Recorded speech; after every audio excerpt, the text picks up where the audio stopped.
Évangile de Jésus-Christ selon saint Jean.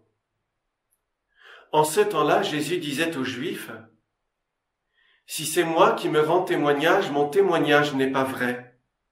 C'est un autre qui me rend témoignage, et je sais que le témoignage qu'il me rend est vrai. Vous avez envoyé une délégation auprès de Jean le Baptiste, et il a rendu témoignage à la vérité. Moi, ce n'est pas d'un homme que je reçois le témoignage, mais je parle ainsi pour que vous soyez sauvés. Jean était la lampe qui brûle et qui brille, et vous avez voulu vous réjouir un moment à sa lumière. Moi, j'ai pour moi un témoignage plus grand que celui de Jean. Ce sont les œuvres que le Père m'a donné d'accomplir. Les œuvres mêmes que je fais témoignent que le Père m'a envoyé. Et le Père qui m'a envoyé, lui, m'a rendu témoignage. Vous n'avez jamais entendu sa voix, vous n'avez jamais vu sa face, et vous ne laissez pas sa parole demeurer en vous, puisque vous ne croyez pas en celui que le Père a envoyé. Vous scrutez les Écritures, parce que vous pensez y trouver la vie éternelle. Or ce sont les Écritures qui me rendent témoignage, et vous ne voulez pas venir à moi pour avoir la vie. La gloire, je ne la reçois pas des hommes. D'ailleurs, je vous connais, vous n'avez pas en vous l'amour de Dieu. Moi, je suis venu au nom de mon Père, et vous ne me recevez pas. Qu'un autre vienne en son propre nom, celui-là, vous le recevrez.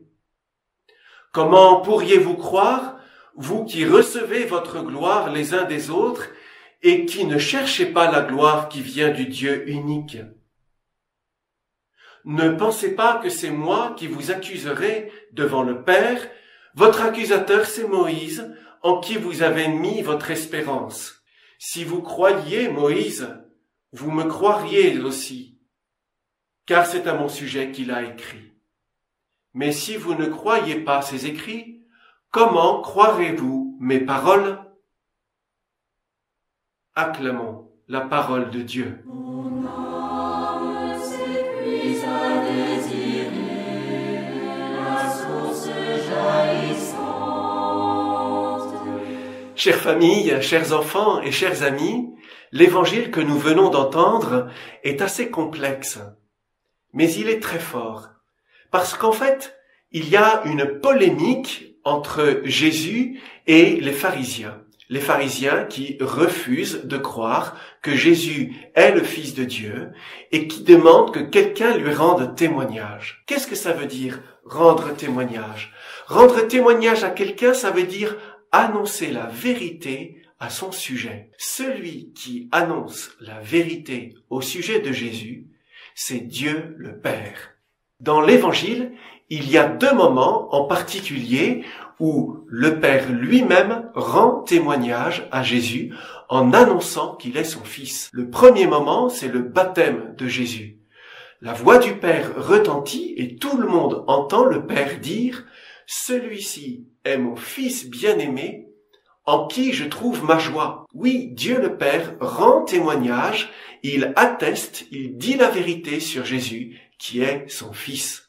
Le deuxième moment du Nouveau Testament, où Dieu le Père prend la parole pour rendre témoignage à son Fils, c'est la transfiguration. La transfiguration dont nous a parlé le deuxième dimanche de Carême. Et là, le Père dit à peu près la même chose. À propos de son Fils, il dit « Celui-ci est mon Fils bien-aimé, en qui je trouve ma joie, écoutez-le. » Donc non seulement le Père nous désigne son Fils comme ce qu'il est, son Fils bien-aimé, mais en plus, il nous demande de l'écouter pour qu'à notre tour, nous puissions rendre témoignage à Jésus. Et rendre témoignage à Jésus, nous allons bientôt le faire grâce au centurion. Nous le ferons le vendredi saint.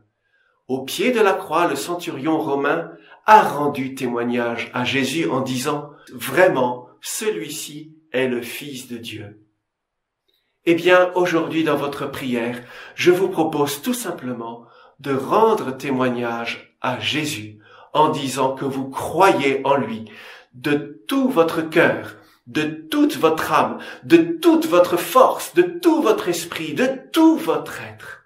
Oui, Seigneur, je crois en toi, tu es le Fils de Dieu, tu es le Sauveur du monde, je te rends témoignage. Amen.